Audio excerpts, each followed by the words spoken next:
Nous, on positionne toujours les investisseurs, les gens de la diaspora, sur des projets avec titre foncier. Et quand je parle de la moyenne de 7 000 euros, dans les 7 000 euros, en fonction de la superficie du terrain, les frais notariaux, les frais notariaux aussi sont souvent déjà inclus. Parce qu'il faut souvent compter après les frais notariés et du notaire. Donc, nous, dans cette moyenne, on a directement inclus les frais du notaire et tout, pour pouvoir donner cette moyenne de prix.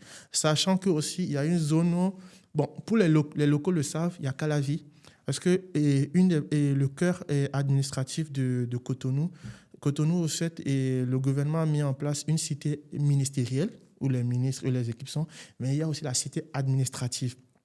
Les collaborateurs des ministres, certaines personnes, la cité administrative a été délocalisée vers Calavi, le marché de Goethe, parce qu'ils ont à cœur de ne pas tout centraliser dans la ville de Cotonou, donc de donner la chance aux autres villes de se développer, sachant aussi qu'il y a le plus grand marché, le Bénin hébergeant le plus grand marché de l'Afrique de l'Ouest, qui sera délocalisé dans quelques jours.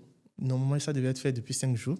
Ils ont essayé de construire d'autres marchés parce que c'est comme pour ceux qui ont eu la chance, bon, je sais pas, moi j'ai eu la chance d'aller en Chine plusieurs fois et en fonction de ce que la personne veut acheter, par exemple, il y a le marché des portables à part, il y a le marché des tissus à part.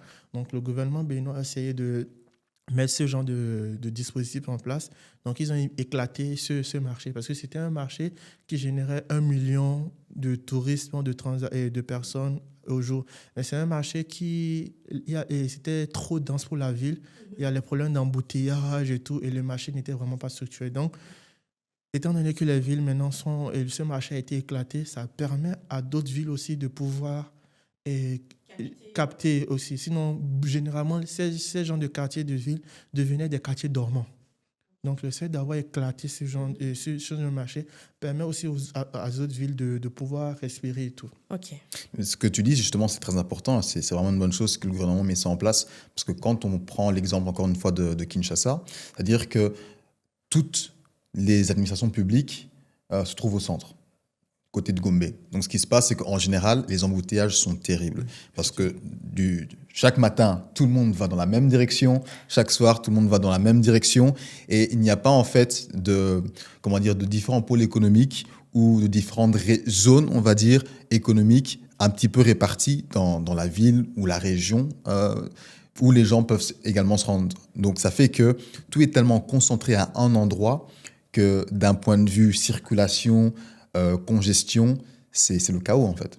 Et donc là, directement, non seulement on ouvre et on laisse la ville respirer, mais en plus de ça, on dit aux gens, regardez, justement, il y a encore d'autres pôles économiques, il y a d'autres régions qui sont également en train de se développer.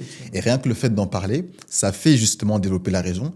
Mais ça, c'est vraiment une bonne chose parce que il y a pas mal de pays africains qui devraient prendre exemple sur le Bénin à ce niveau-là. Oui. Le Bénin aussi prend exemple sur d'autres pays. Donc, comme d'autres pays ont lancé cela avant nous, comme j'aime bien parler du Sénégal, Diamni Adjo qui l'a fait. C'est dommage que, bon, la Côte d'Ivoire et le Bénin ne peut pas se comparer. J'aime pas beaucoup comparer. La Côte d'Ivoire devait faire cela par rapport à Yamoussoukro. Ils ont démarré sous le temps d'Oufoué, mais ils ne sont pas allés jusqu'au bout. Et tout le monde aujourd'hui veut rester à Abidjan. Aujourd'hui, on parle d'Abidjan, mais on parle aussi du grand Abidjan.